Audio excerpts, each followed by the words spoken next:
मालिक जीते सब जग जान लिया, जीते सब जग जान लिया।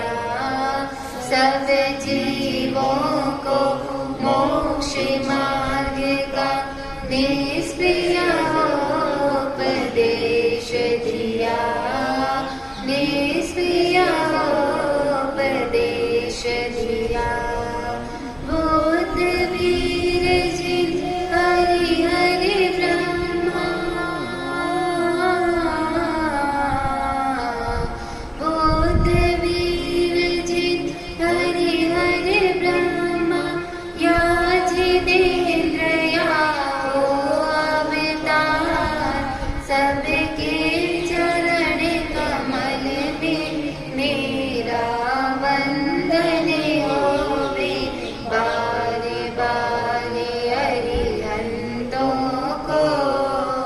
नमस्कार श्री सिद्धों को, नमस्कार आचार्यों को, नमस्कार उपाध्यायों को, नमस्कार जग में जितने साधु गण हैं,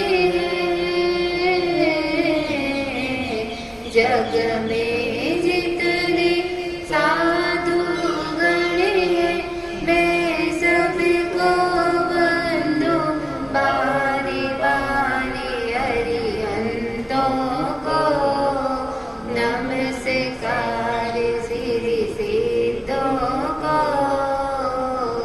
नमस्कार। नमो हरि 80 मंत्र का संग्रह। नमो हरिहंताणं, नमो सिद्धाणं, नमो आयर्याणं, नमो वज्रायणं, नमो लोहे सब सागुणं, ऐसो पंचणमुक्कारो सब पावकणासनं, मंगलाणं च सर्वेसिं परमं हवै मंगलं। नमो हरिहंताणं, नमो सिद्धाणं, नमो आयर्याणं, नमो वज्रायणं, नमो लोहे सब सागुणं, ऐसो पंचणमुक्कारो सब पावकणासनं, मंगलाणं च सर्वेसिं परमं हवै मंगलं। नमो हरिहंताणं, नमो सिद्धाणं, नमो आयर्याणं, नमो वज्रायणं, नमो लोहे सब सागुणं, ऐसो पंचणमुक्कारो सब पावकणासनं, मंगलाणं च सर्वेसिं परमं हवै मंगलं। नमो हरिहंताणं, नमो सिद्धाणं, नमो आयर्याणं, नमो वज्रायणं, नमो लोहे सब सागुणं, ऐसो पंचणमुक्कारो सब पावकणासनं, मंगलाणं च सर्वेसिं परमं हवै मंगलं। नमो हरिहंताणं, नमो सिद्धाणं, नमो आयर्याणं, नमो वज्रायणं, नमो लोहे सब सागुणं, ऐसो पंचणमुक्कारो सब पावकणासनं, मंगलाणं च सर्वेसिं परमं हवै मंगलं।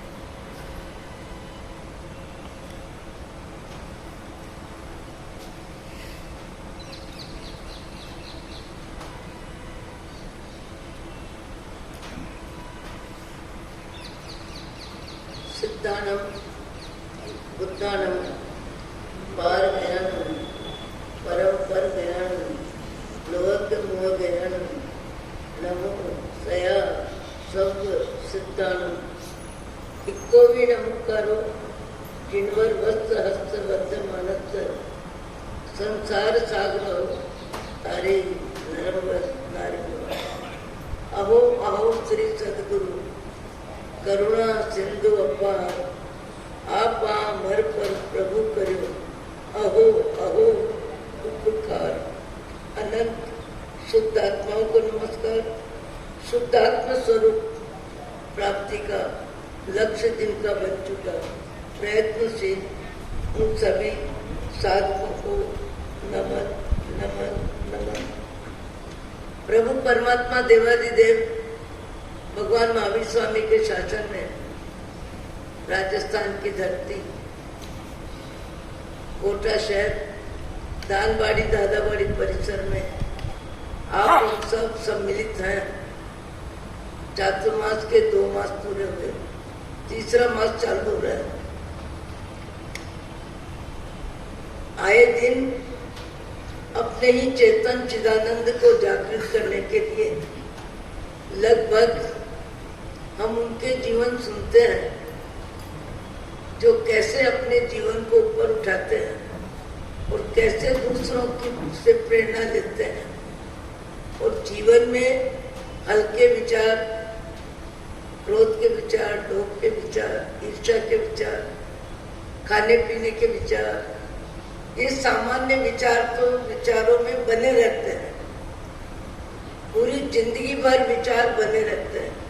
विचार बदलते भी हैं, पर बदलने में भी शारीरिक जिंदगी से संबंधित विचार होते हैं। कभी भूत को लेके, कभी भविष्य को लेके, कभी वर्तमान को लेके, कभी व्यक्ति को लेके, कभी वस्तु को लेके। और वस्तु को लेके व्यक्ति के भावों में दुर्भाव आता है और वस्तु को लेके ज्यादातर व्यक्ति के हृदय में दुर्भाव, दुर्ध्यान आता है। दुर्ध्यान और दुर्भाव 2 शब्द समझ में आने लायक है। व्यक्ति के प्रति दुर्भाव आता है और वस्तु के प्रति दुर्ध्यान आता है। अपना ध्यान बना रहता है क्योंकि वस्तु में तो ध्यान है नहीं, वस्तु में ज्ञान है नहीं, वस्तु में जानकारी है नहीं। मान लो एक व्यक्ति है जिसकी 2 एकड़ जमीन है और वो जमीन किसी ने अपने अधिकार में ले ली। अब उस जमीन को आपको फिर से अपने अधिकार में लेना है, तो उस जमीन को लेके आपके भावों में दुर्ध्यान चलेगा। और जिस व्यक्ति ने बिना अधिकार के उस जमीन को अपने अधिकार में ली, उसके प्रति दुर्भाव आएगा। दुर्ध्यान और दुर्भाव, ये दोनों भाव व्यक्ति को दुर्गति में धक्का देते हैं। और अधिकतर जीवन में क्रोध, मान, माया, लोभ के व्यवसाय में, स्वार्थ और मोह की जिंदगी में, इंद्रियों के राग में, रचना और वासना में, धन और धरती को लेके व्यक्ति जिंदगी भर में अधिकतर समय इन्हीं विचारों में व्यतीत करता है। इन्हीं विचारों में समय व्यतीत करता है और ज्यादा में ज्यादा पुण्य के उदय में पाप का बंध करता है। और कभी कभी तो पुराने संस्कार हावी हो जाते हैं, रचना वासना के संस्कार हावी हो जाते हैं और इतने हावी हो जाते हैं कि वो विचार बने ही रहते हैं। जैसे अपन ने भवदेव के भव में देखा कि 12 वर्ष तक मुनि जीवन के सारे नियमों का पालन करते हुए भी भाव जगत में नारी का राग, नारी से संबंधित विचार का विराम नहीं हुआ। 12 वर्ष का समय निकल गया त्याग में, तप में, भक्ति में। जैसे अपन सामयिक भी करते हैं, स्वाध्याय भी सुनते हैं, व्याख्यान भी सुनते हैं, उपवास भी करते हैं, आरती भी करते हैं, एकादशा भी करते हैं, पर उसके बाद भी हमारे जीवन में बाह्य जगत की व्यवस्थाओं का राग बना रहता है, वैसे वस्त्र की अधिकता, वस्त्र की नवीनता, वस्त्र और चाहिए, भाव बने रहते हैं। तब करने के बाद भी, पढ़ने के बाद, खाने के भाव में खट्टा मीठा गरम ठंडा का भाव बना ही रहता है। सुगंध और दुर्गंध के विचार बने रहते हैं, और चाहिए के विचार बने रहते हैं, क्योंकि बाह्य क्रिया के साथ अंतर में जब तक आत्मा का ज्ञान नहीं होता है, वहां तक व्यक्ति के भाव जगत में सांसारिक विचारों से विश्राम कम की व्यवस्था बनती ही नहीं है। पर समय जब आता है, भाव जब बदलते हैं, तो हमने कल सुना 12 वर्ष तक मुनि जीवन के सारे नियमों का पालन करने के बाद भाव कब बदले? जब वापिस भाई का देवलोक हो जाता है और स्वयं मुनि जीवन से पुनः अपने गांव में अपनी पत्नी की याद में आते हैं, और पत्नी ही मिल जाती है, कुएं पे पानी लेने आई 4-5 औरतों के साथ, और पहचाना भी नहीं। और उसी ने पूछा, इस गांव में नागीला, जिसका पति विवाहित होते के साथ, भाई के साथ वैरागी बन गया, साधु बन गया, उस नागीला का क्या हाल चाल है? और ये शब्द कौन सुन रही है? नागीला स्वयं इन शब्दों को सुन रही है, और सुन के विचार आता है। विचार क्या आता है? हाड़ मांस न पुतली, रोग निवास न धाम। ऐसी काया में अभी भी इनका मन लगा हुआ है। ये शरीर है क्या? इंद्रिया है क्या? विषय है क्या?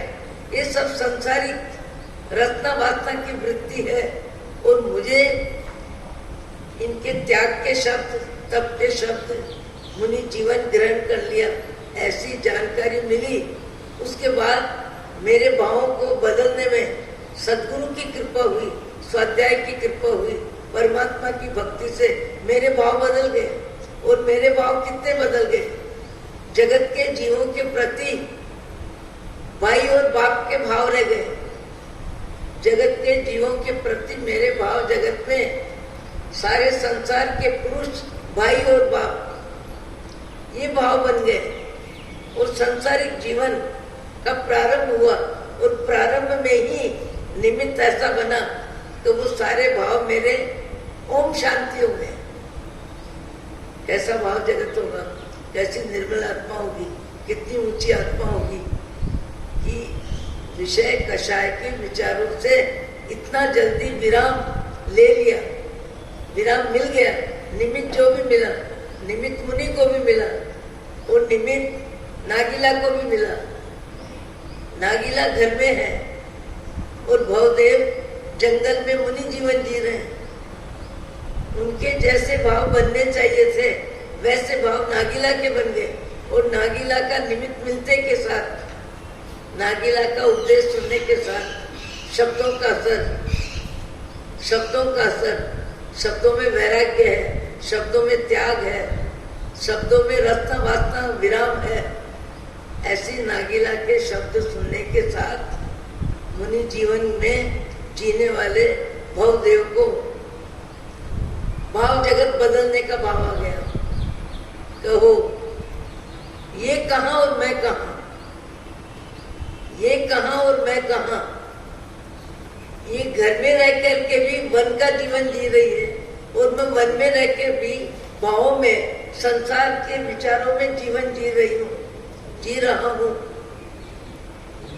आपके हमारे भाव हर समय बदलते रहते हैं। कभी खाने में, कभी पीने में, कभी पहनने में, कभी ओढ़ने में, कभी रीति रिवाज में, कभी बीते हुए समय में, और कभी आने वाले समय के विचारों में। मनुष्य जीवन का समय हमारा सांसारिक विचारों के क्रम बदलते रहते हैं, भाव बदलते रहते हैं, व्यक्ति बदलता रहता है, वस्तु बदलती रहती है, संबंध नए पुराने होते रहते हैं। किंतु हमारे भाव जगत में क्रोध, मान, माया, लोभ का व्यवसाय अनंत काल से अखंड बना हुआ है। व्यक्ति वस्तु में परिवर्तन होता है, पर व्यक्ति वस्तु के निमित्त से होने वाले भाव हमारे भावों में बने ही रहते हैं और उन भावों में हमारी आत्मा में कर्म बंधन होता ही रहता है। एक शब्द का एक निमित्त लेके आदमी ऊपर उठ जाता है और एक निमित्त लेके आदमी नीचे उतर जाता है। कितनी बार सुना है, कितने उदाहरण सुनते हैं अपन। इलायची कुमार सेठ का पुत्र है, श्रेष्ठी वरीय पिता है और एक नटनी के नृत्य को देख के, नटनी के रंग रूप को देख के उस रंग रूप में मन मूर्छित हो जाता है, मन आसक्त हो जाता है। और कितना आसक्त हो जाता है। जाति, धर्म, परिवार, माता पिता का प्यार, माता पिता की इच्छा सब एक तरफ और अपनी तीव्र इच्छा, इतनी इच्छा, उस इच्छा में ही मुझे जीना है, उसके बिना जीना ही नहीं है। यहाँ तक कि माँ बाप को मजबूर कर दिया। उस जमाने में भी क्वचित ऐसे उदाहरण होते थे। और नटनी के पिता से जब बात हुई तो नटवा कहता है हमारा नृत्य कला ये व्यवसाय है, हमारी बेटी का संबंध उससे ही होगा जो व्यक्ति इस कला में नृत्य में निपुण होगा, किसी और से नहीं होगा। ये मनुष्य का मन। श्रेष्ठी का पुत्र, श्रेष्ठी बड़े का पुत्र इलायची कुमार नृत्य कला में निपुण होने में अपनी रुचि बना लेता है, उस व्यवसाय में समय लगाता है, नृत्य सिखाने वाले से नृत्य सीखता है। आचार विचार व्यवहार सब में कितना परिवर्तन, कितना परिवर्तन, कितना परिवर्तन। और इतना परिवर्तन कि उस नृत्य कला में निपुणता आ रही है, निपुणता आ भी गई है। और उसके बाद एक किसी परिवार में, एक किसी मकान में, एक किसी घर में साधु आहार ले रहे हैं, मुनि आहार ले रहे हैं और श्राविका आहार दे रही है। मुनि की आंख अपने पात्र की तरफ है, नारी की आंख अपनी व्यवस्था में है। दोनों की आंख एक दूसरे से मिलती नहीं है। समझदार व्यक्ति बहुत लंबे समय तक एक दूसरे की आंख एक दूसरे से मिलाते नहीं है। बात करते हुए भी उनकी आंख टकटकी लगा के किसी को देखती नहीं है, क्योंकि आंख भी राग का निमित्त है, वचन भी आंख का निमित्त है। चिरायती इलायची कुमार ने नृत्य कला में निपुण होते हुए और बांस पे नृत्य करते हुए देखा कि एक सामने मकान में एक नारी आहार दे रही है और एक मुनि आहार ले रहे हैं। दोनों के बीच में कोई खास तीसरा व्यक्ति भी नहीं है, पर दोनों की नजर एक दूसरे से टकराती नहीं है। नारी का भाव मुनि को आहार देने का है और मुनि का भाव आहार लेने का है। इससे ज्यादा उन दोनों के बीच में किन्हीं विचारों का संपर्क नहीं है, न आकृति, न प्रकृति, न प्रवृत्ति, किसी का भी ध्यान नहीं है। इलायची कुमार को उस दृश्य को देख के आत्म जागृति आ गई। ओहो, मैं कहाँ और ये कहाँ, मैं कहाँ और ये कहाँ। मैं जिस ऊंचाई पे था एक रत्ना वासना वृत्ति को लेके कहाँ हल्के विचारों में आ रहा हूँ, और ये कहाँ अपने ऊंचे विचारों में मुनि को आहार देने का लाभ। और मुनि दिनचर्या में आराधना करने के लिए आहार लेने की प्रवृत्ति में व्यस्त है। साधु आहार करता है सांसारिक जीवन जीने के लिए नहीं, रत्ना वासना को पुष्ट करने के लिए नहीं, इंद्रियों को मजबूत करने के लिए नहीं। मुनि आहार करता है स्वाध्याय के लिए, ध्यान के लिए, मुनि जीवन की मर्यादाओं का पालन करने के लिए। जीवन का मर्यादाओं का पालन करने के लिए मुनि आहार लेता है। और इस दृश्य को देखने के साथ इलायची कुमार का मन बदलता है। यहाँ नागीला को देख के, नागीला के आचरण को देख के, नागीला की मानसिकता को देख के, भावों की पवित्रता को देख के, ऊंचाई को देख के भावदेव मुनि का मन बदलता है।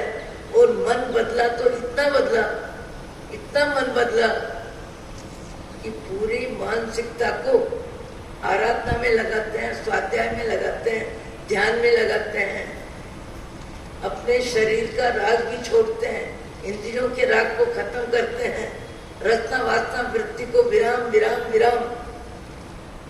और नागीला को धर्म गुरु के रूप में उनके शब्दों को स्वीकार करके इतनी उत्कृष्ट आराधना करते हैं, इतनी उत्कृष्ट आराधना करते हैं। कभी कभी किसी किसी का एक शब्द सुन के मन बदल जाता है। एक वचन जिन आगमनो लही नीपाव्या निज काम। एक भक्त भगवान से प्रार्थना करता है कि भगवान मैं अनेक उदाहरण सुनता हूँ और ऐसे उदाहरण भी सुनने को मिलते हैं कि एक एक निमित्त को लेके व्यक्ति का भाव जगत बदल जाता है। जैसे तुलसीदास जी का भाव जगत बदला पत्नी के शब्द सुन के। जैसे कौन राजा ऋषि बने, पत्नी का आज चुका व्याख्यान कर, पत्नी का व्यभिचार की जानकारी होगी। राजा भर्तृ जिस पत्नी को आम्र फल प्रेम से दिया, इच्छा से दिया, इसके बिना मेरी क्या जिंदगी, मेरी जिंदगी में इसकी जिंदगी होनी चाहिए। और वही आम्र फल घूम के कहाँ घूमा और कैसे जहां से आया था वहीं चला गया, जहां से आया था वहीं चला गया। वो आम्र फल जब वापस राजा के पास आता है, सुना है सबने, भर्तृ राजा की आंख खुलती है, दिव्य चक्षु खुल जाते हैं, भाव जगत में संसार से विराम विराम विराम। राग का तीव्र निमित्त तीव्र वैराग्य में बदल जाता है। और बदल के कितना बदला, दिक्ताम च तम च मदनम च इमाम च माम च। धिक्कार है इस वृत्ति को, धिक्कार है इस वृत्ति में जीने वाले को। और बात चिंतन में जाते जाते अपने पे आ गई कि मैं भी तो अनंत काल से इन्हीं विचारों में जी रहा था और इन्हीं विचारों के निमित्त से मैंने पत्नी को आम्रफल दिया और पत्नी मेरे जीवन में जीवित रहे। ये मेरे भाव जो थे वो क्या थे, उन भावों से विराम लिया, विराम लिया। और विराम कितना लिया, अपने विचारों को पूरी तरह से बदल दिया। आज हमारे जीवन में क्रोध के विचार, लोभ के विचार, ईर्ष्या के विचार, द्वेष के विचार, स्वार्थ के विचार और चाहिए के विचार, दूसरे की धन धरती की ऊंचाई को देख के कभी मन छोटा हो जाता है, कभी मन ईर्ष्या में चला जाता है, कभी मन विचारों में कहां से कहां भटक जाता है। ऐसे हमारे मन को समझाने के लिए, संभालने के लिए ये सत्संग है। मेरे मन को मैं ही जानूं। 15 वर्ष की उम्र के बाद आज तो बच्चों को 10 वर्ष में ही संसार समझ में आ रहा है, पर मुझे तो लगता है हमारी उम्र में 70 वर्ष पहले, 80 वर्ष पहले का जो जीवन होता था, वो जीवन में व्यवस्थाएं इतनी सामान्य होती थी कि 15 वर्ष की उम्र तक बच्चे को मालूम ही नहीं पड़ता था कि संसार क्या है, संसार क्या है मालूम ही नहीं पड़ता था। आज समय रफ्तार से बदल रहा है और कम उम्र में सारी जानकारियां हो रही है और सारी जानकारियों में ये मोबाइल जितना संसार को ज्ञान देने में, व्यवस्था में जानकारी में, सुविधा में, साधन में उपयोगी है। कभी कभी ये भी अनुमान लगता है कि मोबाइल खतरनाक भी है। मोबाइल जितना उपयोगी है उतना ही खतरनाक भी है। अपने कमरे में 10 बजे 11 बजे, आज का समय, लड़की का कमरा अलग, लड़के का कमरा अलग, माता पिता का, सबके कमरे अलग। किसी जमाने में मोबाइल होता था, सबके बीच में एक मोबाइल पड़ा रहता था। किसका फोन आया, घंटी सब सुनते थे, आवाज सब सुनते थे, कौन किससे बात कर रहा है सबको जानकारी हो जाती थी। उस समय भी मोबाइल की उपयोगिता थी, और आज मोबाइल की उपयोगिता कहां से कहां पहुंच गई। ये आत्मा का ज्ञान संसार के कितना काम आ रहा है, पर यह आत्मा का ज्ञान यदि आत्मा के लिए काम में आवे तो व्यक्ति के भाव जगत में ऊंचाई अच्छाई बढ़ते देर नहीं लगे। भाव देव ने अपने भाव जगत को बदला, और इतना बदला, इस तरह बदला कि उत्कृष्ट में उत्कृष्ट मुनि जीवन की आराधना। शरीर का राग खत्म, इंद्रियों का राग खत्म, आहार का राग मोह खत्म, और पूरी तरह ज्ञान ध्यान स्वाध्याय में मुनि जीवन में जितने विचार किए, जैसे विचार किए, उन सारे विचारों में आत्मा के ज्ञान ध्यान में उन विचारों को राग कर दिया, समाप्त कर दिया, और इतना उत्कृष्ट जीवन जिया कि धात की खंड में एक बार देवगति में गए, और देवगति से बाद में फिर मनुष्य लोक में धात की खंड में जब आए, परम वैरागी मन, इतना वैरागी मन कि 15-20 वर्ष की आयु के बीच में फिर से इस भाव में मुनि जीवन लेने का उत्कृष्ट भाव, उत्कृष्ट भाव, इतना ऊंचा भाव, इतना अच्छा भाव। देखो भावों का क्रम कब नीचे उतरता है, भावों का क्रम कैसे ऊपर चढ़ता है।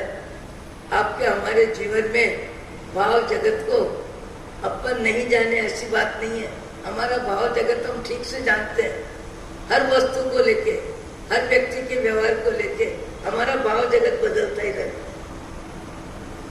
हमारा विवेक कम से कम इतना होना चाहिए कि हल्के स्तर के विचार, द्वेष के विचार, क्लेश के विचार, झगड़े के विचार, मनमुटाव के विचार, हमारे विचारों में विराम विराम विराम होना चाहिए, और जीव को शिक्षा देनी चाहिए। जीवाराम एक भाव के संबंध है। कहाँ धन को लेके मन बिगाड़ रहे हो, कहाँ धरती को लेके मन बिगाड़ रहे हो, कहाँ स्वाद को लेके मन बिगाड़ रहे हो, कहाँ शब्द को लेके मन बिगाड़ रहे हो। जिसके विचार जो जाने, जिसके शब्द जो जाने, यदि तुम्हारे से कोई द्वेष रखता है, उसके प्रति भी तुम्हारे भाव जगत में मैत्री भाव होना चाहिए। उस जीव के प्रति भी मंगल कामना होनी चाहिए। उस जीव के प्रति भी हमारे विचारों में क्लेश नहीं होना चाहिए। मित्रता और मैत्री भाव दो में बहुत अंतर है। मित्रता आदान प्रदान में होती है।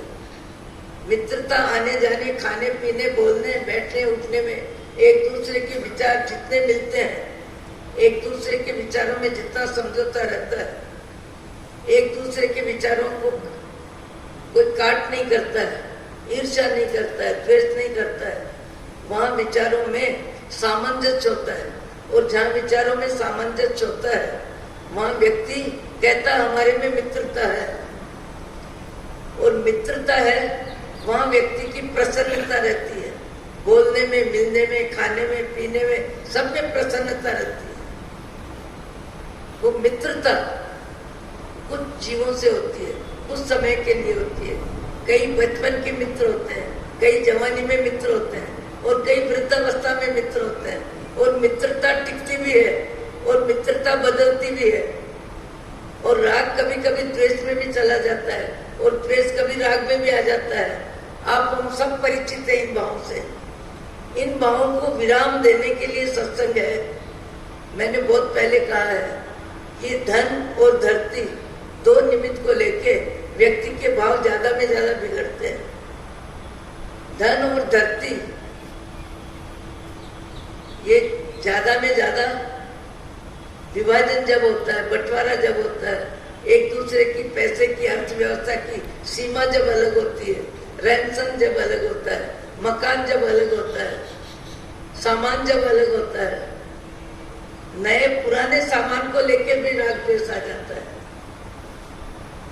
विभाजन होता है तब व्यक्ति के भाव जगत में कालुष आ जाता है, स्वार्थ आ जाता है। स्वार्थ और मोह के आधार पे संबंधों में भी भावों में गिरावट आ जाती है, भावों में दूरी बढ़ जाती है, भावों में ईर्ष्या आ जाती है, भावों में द्वेष आ जाते हैं।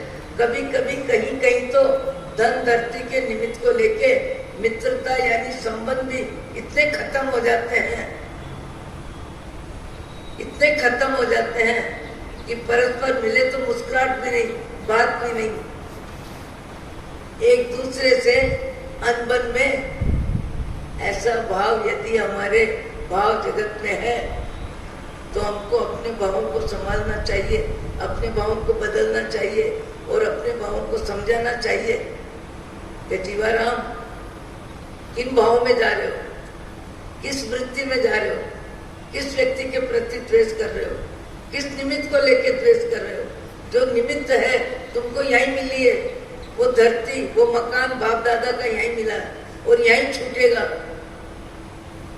यहीं मिला है, यहीं छूटेगा। ऊंचे विचार जीवन में आना ही चाहिए। ऊंचे विचारों में जीने वाला शांति से जीता है, प्रसन्नता से जीता है। ऊंचे विचारों में जीने वाला अपने भाव जगत को निर्मल रखता है, अपने भाव जगत की मलिनता कम करता है, अपने भाव जगत में मैत्री भाव बढ़ाता है, अपने भाव जगत में उदारता का गुण विकसित करता है, अपने भाव जगत में अपनी जरूरत में उसका मन वैरागी बनता जाता है। नहीं चाहिए, नहीं चाहिए, नहीं चाहिए का एक भीतर में नारा बनता है, नहीं चाहिए, इतना है अब नहीं चाहिए, बहुत खा लिया अब स्वाद नहीं चाहिए, बहुत रंगीन कपड़े पहन लिए अब रंग का राग नहीं चाहिए, अब स्वाद का राग नहीं चाहिए, अब शब्दों का राग नहीं चाहिए। ऐसे भाव सत्संग में बैठने वाले कई व्यक्तियों के भाव बदलते हैं और इतने ज्यादा बदल जाते हैं कि कभी कभी किसी किसी को देख के अपने भाव जगत में भी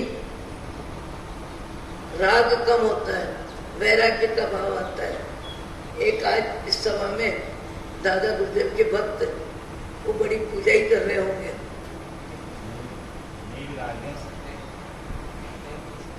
आगे जिनका नाम है अशोक कोचर। अब इनके सामने उनकी बात नहीं कर रहे तो अच्छा है, पर दलाली का व्यवसाय और दलाली के व्यवसाय में शायद कोई ऐसा पक्ष भी होता होगा कि सामने वाला यदि पेमेंट नहीं दे, ऐसी कोई परिस्थिति आती है तो उस पेमेंट को देने की मेरी जवाबदारी।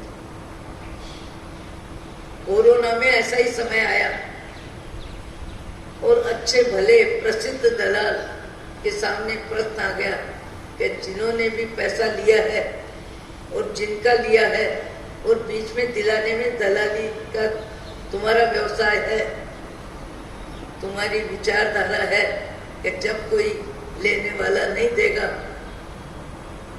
तो वो पैसा मुझे चुकाना है। इस जवान को लेके 60 वर्ष के व्यवसाय में सारी कमाई लगभग 18 करोड़ पूरा का पूरा नैतिकता से, ईमानदारी से जिसका पैसा जिसको दे दिया, ब्याज सहित दे दिया, रोड पे आ गया। फिर भी दादा गुरुदेव की भक्ति में कोई कमी नहीं। हर पूर्णिमा को मणिधारी दादा गुरुदेव के दिल्ली जाना, 14 का उपवास करना, पूर्णिमा को पारणा करना, और हमारे संपर्क भी बहुत पुराने हैं। उनकी नैतिकता, उनकी धार्मिकता, उनका मैत्री भाव, उनकी उदारता से मैं बहुत परिचित हूँ, बहुत परिचित हूँ। कभी कभी व्यक्ति अपने जीवन को इतना ऊपर उठाता है और आज भी कहते हैं गुरुदेव ने मुझे संभाल के रखा है, गुरुदेव ने मुझे टिका के रखा है, गुरुदेव ने परिस्थिति बदलने पर भी मैं जीवित हूँ। पूरी जिंदगी की कमाई हंसते हंसते दे देना और देने के बाद भी आनंद में रहना, इसलिए कि मेरे जीवन में नैतिकता टिकी रही, नैतिकता रही और नैतिकता ही जीवन का मुख्य में मुख्य गुण है। उनके पास अपनी व्यक्तिगत जरूरत में अब तो पता नहीं वर्षों पहले 22,000 का एक स्कूटर, कपड़े की 4 जोड़ी, सामान्य जीवन। हमारा पूरा पालिताना के चातुर्मास में आराधना में खूब सहयोग दिया। मैंने देखा नागपुर मेरा चातुर्मास था तो पूरे 4 महीने एक दिन 1 घंटे के लिए घर नहीं गए। टिप्पण आया, भोजन किया, पानी पिया वहाँ और पूरी सेवाएं दी। परिवार में, समाज में दूसरे के लिए उपयोगी बनना ये कोई नेचर है और ऐसा नेचर है तो उस प्रवृत्ति में उनको सुख होता है और अपनी जरूरत में कटौती करते रहते हैं। अपनी जरूरत में टैक्सी भी जल्दी नहीं लेते, वो ट्रेन से जाएंगे, बस से जाएंगे। कोई जाता होगा कहे अशोक भाई कार में बैठो तो बैठ जाएंगे, नहीं बस में चले जाएंगे। अपनी जरूरत के लिए तन मन का, अपने तन मन के लिए धन का उपयोग कम में कम और परोपकार और दूसरों के लिए। मुझे याद है एक बार धोलका कलिकुंड की प्रतिष्ठा पे आए थे और सामने कलिकुंड तीर्थ, कुमारपाल भाई उसी परिसर में रहते हैं, उसी कॉलोनी में। तो कलिकुंड तीर्थ के मैनेजर को कहते हैं, अशोक भाई ये 10 लाख रुपए मैं तुम्हारे पास रख के जाता हूँ, कुमारपाल भाई को जब समय हो तब बता देना, जब समय हो तब बता देना। उन्होंने दे भी दिए, उन्होंने काम में भी ले लिए और एक दूसरे ने एक दूसरे की जानकारी का भी सदुपयोग नहीं बना। भद्रावती तीर्थ की प्रतिष्ठा बहुत ज्यादा वातावरण अलग था, मूर्ति नीचे से ऊपर जाने में। जब प्रतिष्ठा सानंद संपन्न हुई उसके बाद कुमारपाल भाई तृटियों के सफल प्रतिष्ठा का और सफल कार्यक्रम का, परमात्मा की भक्ति का, सब तृटियों को तिलक करने आए और तिलक करने आए। वहीं अशोक भाई भी बैठे थे, भद्रावती में, नागपुर रहते हैं। तब कुमारपाल भाई ने कहा गुप्तदानी तिलक लो, यानी इतने वर्ष तक न उन्होंने पूछा, उन्होंने बताया होगा, न सुना और न कभी सोचा कि मैंने 10 लाख का क्या हुआ, कुमारपाल भाई को मिले कि नहीं, उन्होंने काम में लिए कि नहीं, कोई विचारधारा नहीं। 31 लाख मुझे जानकारी नहीं, रिजू वाली का कब भेजती है और कब पैसे काम में आ गए।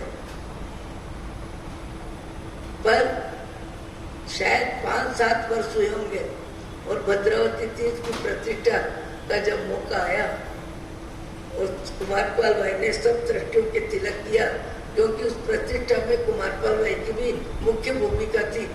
कुमारपाल भाई तो कह रहे थे जिस रोज प्रतिष्ठा हुई मैं सवेरे से पाटनाथ भगवान के जाप में सूर्यास्त तक अखंड बैठा था। और जब प्रतिष्ठा सानंद संपन्न हुई, सब तृटियों के तिलक करने आए, उस समय अशोक भाई का दान का उल्लेख अपने आप हो गया। क्या कहा? गुप्त दानी तिलक लो। पर धैर्य कितना रहा, देने के बाद मैंने दिया, इसकी जानकारी लेने वाले को हुई कि नहीं। यानी कई व्यक्ति अपने जीवन में ऊंचे कार्य करने के बाद भी मैंने ऊंचा कार्य किया, इसके लिए उनका मन शांत रहता है। नहीं 10 लाख की जानकारी तो व्यक्ति करेगा, अरे मिले कि नहीं, मैनेजर साहब आपने दिए कि नहीं। खास मेरे संपर्क में मेरे निमित्त से वहाँ कैवल्य धाम के रिजुबाली का 6 बरस तक काम चला और अशोक भाई ने 31 लाख कब दिए मुझे मालूम नहीं, प्रतिष्ठा के बाद मालूम पड़ा। कई व्यक्ति अपने भाव जगत को धन के राग से, नाम के राग से, भोजन के राग से इतना ऊपर उठा लेते हैं, इतना ऊपर उठा लेते हैं कि उनकी मन शांति तो अपनी जगह रहती है, पर उनके आचरण को देख के दूसरों को भी प्रेरणा मिलती है।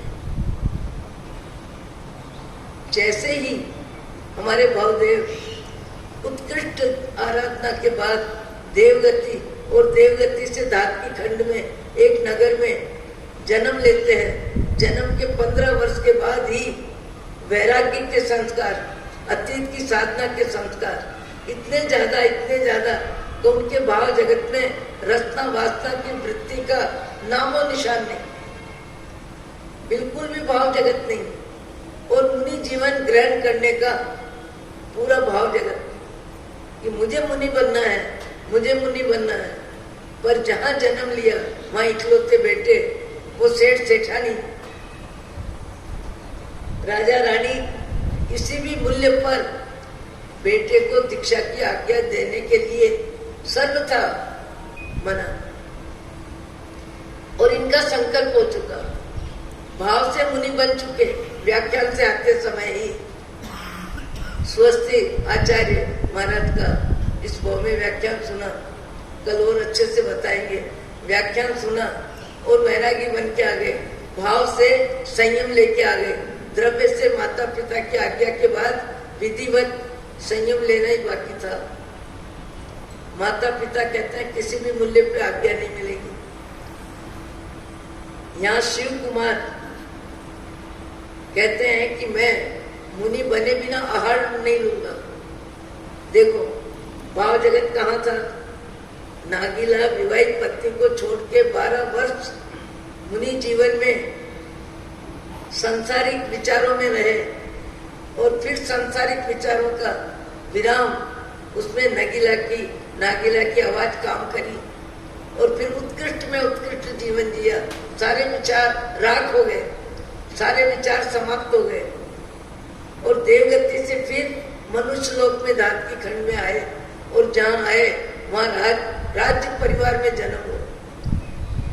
पर मन में वैराग्य भाव इतने ज्यादा कि सब कुछ है पर उनको कुछ भी मन भाता ही नहीं, कुछ भी अच्छा लगता ही नहीं। उनको तो मुनि जीवन स्वीकार करना है। और व्याख्यान में स्वस्ति आचार्य के संकल्प भी करके आ गए और वो भोजन करे नहीं, और भोजन किए बिना जीना कैसे। फिर उस नगर में सेठ है श्रेष्ठी वर्य, और वो श्रेष्ठी वर्य कौन जीव है? नागीला का जीव उसी नगर में श्रावक के जीवन में दृढ़ धर्मा उनका नाम है। और दृढ़ धर्मा जिनका नाम है वो मुनि जीवन से पहले ग्रस्त जीवन में सारे आचार विचार व्यवहार में श्रावक का उत्कृष्ट जीवन जीने वाले 12 व्रतधारी श्रावक है। देखो जीवन ऊपर उठता है तो कैसे ऊपर उठता है और नीचे जाता है तो कैसे जाता है। मनुष्य अधिकतर मर के त्रिंच गति में जाते हैं। जिनका मन संसार में ही है, जिनका मन सम्मान की भूख में ही है, जिनका मन और चाहिए में ही है, जिनको लाभ में प्रसन्नता है पर लाभ में मेरे पाप की कमाई भी हुई है, वो ध्यान में भी नहीं आती, वो भाव में भी नहीं आती। 10,000 की कमाई हुई कोई ध्यान में रहती है, पर 10,000 कमाने में मेरे भावों में, मेरी क्रिया में, मेरे व्यवहार में 18 पापस्थान में कितने पापस्थान का सेवन हुआ। ये पैसा तो परिवार के काम आ जाएगा, पर कमाने में जो मेरे भाव बने उन भावों का भुगतान मुझे करना पड़ेगा। लगभग व्यक्ति को पैसे की प्राप्ति में पाप नहीं दिखता है, पाप का विचार ही नहीं आता, आया तो आया। और वो दृढ़ धर्म को जब मालूम पड़ा कि ऐसे ऐसे शिव कुमार साधु बनना चाहते हैं और माता पिता आज्ञा नहीं देते हैं, और ऐसी स्थिति में उनका समय निकलता जा रहा है। फिर दृढ़ धर्मा वहां आते हैं। देखो संबंधी जैसे नेम राजू का 9 भाव का संबंध था, ऐसे दृढ़ धर्मा पहले भाव में नागीला के जीव ने मुनि जीवन के लायक भाव जगत को ऊपर उठाने में नागीला की आवाज और आचरण निमित्त बना, और नागीला भाव में ऊपर उठती जा रही है। और यहाँ दृढ़ धर्मा नाम के एक श्रावक का उत्कृष्ट जीवन जीने वाली आत्मा वो वहां आते हैं और आके समझाते हैं क्या ये मनुष्य शरीर है, बिना आहार किए टिकेगा नहीं, और आहार तो आपको लेना पड़ेगा। मुनि जीवन मुझे लेना ही है। फिर समझौता हुआ कि इस राजभवन में रहते हुए ही आप मुनि जीवन की मर्यादाओं का पालन करो। माता पिता तुम्हें आपसे ओझल करना नहीं चाहते, दूर करना नहीं चाहते। आप मुनि जीवन महल में रह के ही करो, महल में रह के मुनि जीवन का पालन करो। और मैं आपको पहले के समय में जो पोषक लेते थे, उपवास करते थे और क्या करते थे, उद्यान करने के बाद श्रावक की उत्कृष्ट क्रिया होती थी। वो घर में रहते थे, परिवार में रहते थे, पर सांसारिक कार्यों से निवृत्त हो जाते थे। तो पहले ये भी कहा जाता था कि किसी साधु की बीमारी में, जरूरत में व्यावच करने का अधिकारी कौन, जिसने उद्यान किया हो। अभी तो समय बदल गया, संख्या बढ़ाना है, बच्चे भी उद्यान करते हैं, बड़े भी करते हैं, कमारे भी करते हैं, सब क्वालिटी के लोग करते हैं। तो दृढ़ धर्मा उस समय उत्कृष्ट धर्म आराधक होने के नाते शिव कुमार को कहते हैं कि मैं आपको शुद्ध आहार लाके दूंगा, शुद्ध आहार लाके दूंगा। और कई गृहस्थों के घर से आहार लाके तब उन्होंने संकल्प किया कि बेले बेले पारना करूंगा। और बेले बेले पारने में आयमिल का तप, तीसरे दिन आयमिल की आहार व्यवस्था में दृढ़ धर्मा पूरी मुनिचर्या को जानने वाले और मुनिचर्या के अनुकूल शुद्ध आहार ला के देते उनको, और वो आहार करते। देखो भाव जगत कहां से कहां बदला, भाव बदल गया, पर भाव जो के तो सुरक्षित रहे।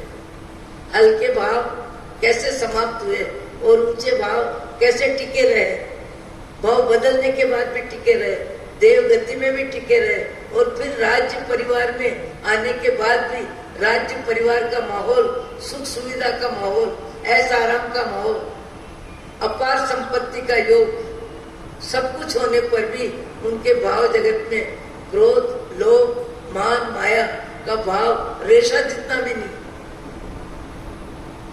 जितने भी महामानव हुए हैं, जितने भी महापुरुष हुए हैं, सदा से महापुरुष नहीं थे।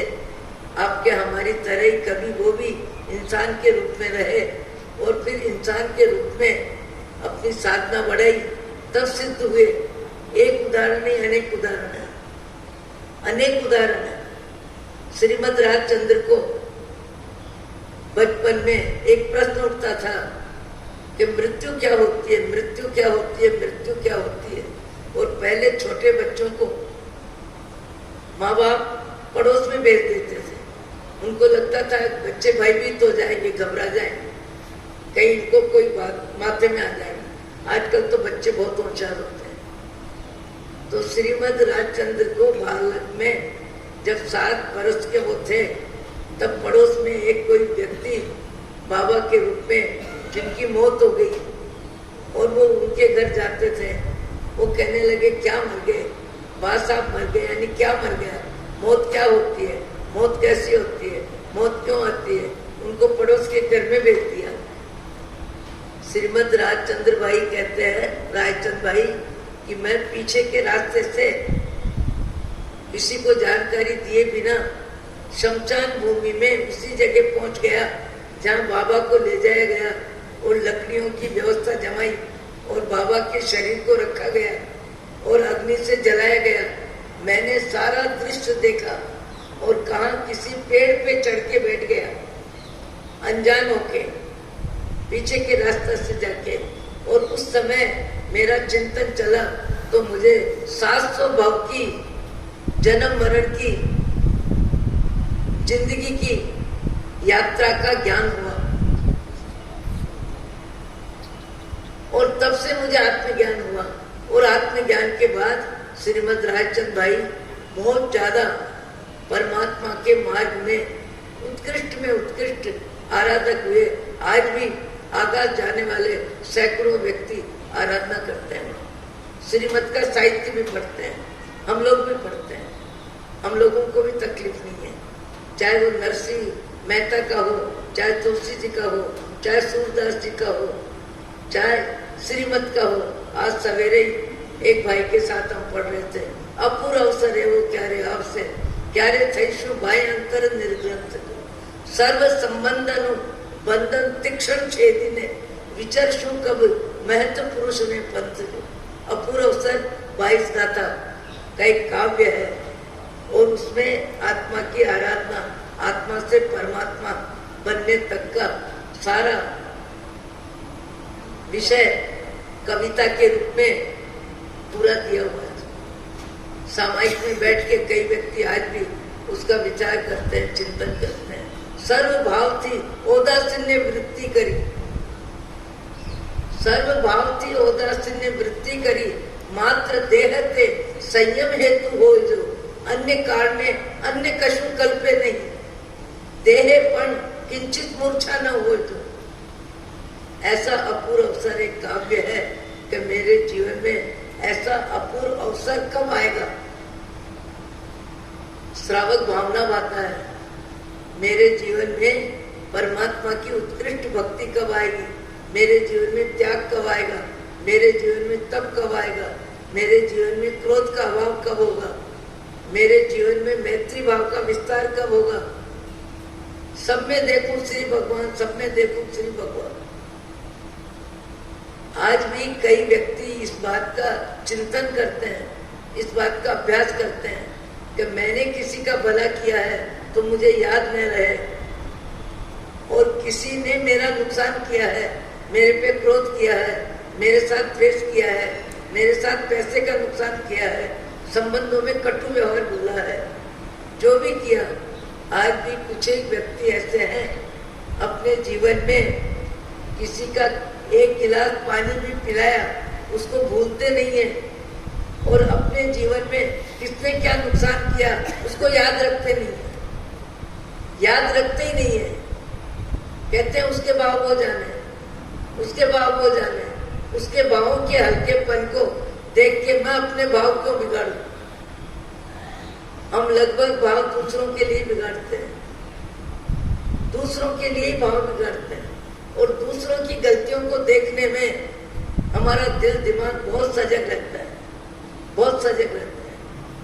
मैं व्याख्यान में भी देखती हूँ, कई बार व्याख्यान सुनने वाले अचानक उधर से कोई आवाज आती है या कोई हलचल होती है थोड़ी भी, तो व्याख्यान से मन हटके आंख उधर ही लग जाती है 4, 5, 7 की। तो एक दृश्य देखने में चित्त की चंचलता हमारी कितनी है इसका अनुमान हमको अपनी क्रियाओं में लग सकता है। व्यक्ति बैठा यहाँ है, कोई आ रहा है ऐसे देखेगा, कोई क्या खा रहा है देखेगा, कोई क्या बोल रहा है देखेगा, कोई क्या कर रहा है देखेगा। ज्यादा में ज्यादा व्यक्ति कर्म बंधन, दूसरों की क्रियाओं का लेखा जोखा करने में कर्म बंधन करता है, और दूसरों की क्रियाओं का लेखा जोखा करने में खुद को मिलता क्या है, पाप का बंध होता है। पर पाप का बंद करने में ही जीव को रुचि है, रस है। दूसरों की निगरानी रखना, दूसरों की जानकारी लेना, दूसरों की गलतियों को नोट करना, किसने क्या किया, बिना कारण हमारी आंख घूमती रहती है, हमारे कान अनावश्यक दूसरों की बातें सुनती रहती है, हमारी जबान ज्यादातर दूसरों की बातें करने में अपनी जिह्वा शक्ति का उपयोग करती है। गुरुवर्य विचक्षण सिंह जी महाराज ने एक साधक आत्मा 18 वर्ष की उम्र में स्वामी रामकृष्ण परमहंस के आश्रम में गए और इंदौर में डॉक्टर साहब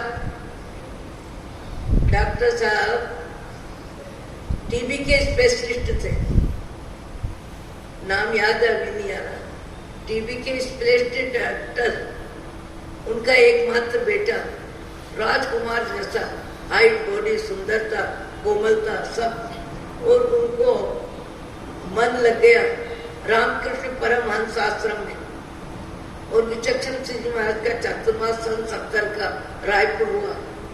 उस समय स्वामी रामकृष्ण परमहंस आश्रम में रहने वाला युवक अशोक कुमार, उसका नाम, नंदलाल गोरदिया टीबी स्पेशलिस्ट, बहुत बड़े डॉक्टर थे, उनका बेटा, वो गुरुवर्य विचक्षण सिंह जी महाराज के पास नियमित 1 घंटे के लिए आते थे।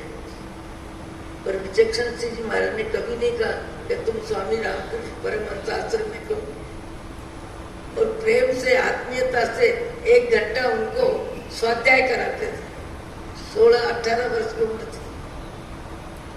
जब महाराज साहब का देवलोक होने के बाद विचक्षण व्याख्यान माला का कार्यक्रम जब इंदौर में था, तब हमने, अभी उनका नाम स्वामी ब्रह्मेश है, उनको हमने बुलाया कि महाराज साहब से आपने ज्ञान लिया और महाराज साहब की महती करुणा, आत्मीयता तुम्हारे प्रति थी, 1 घंटा रोज देते थे आपको, आप उनकी श्रद्धांजलि में विचक्षण व्याख्यान माला में उनके बारे में बोलने के लिए आपको आना।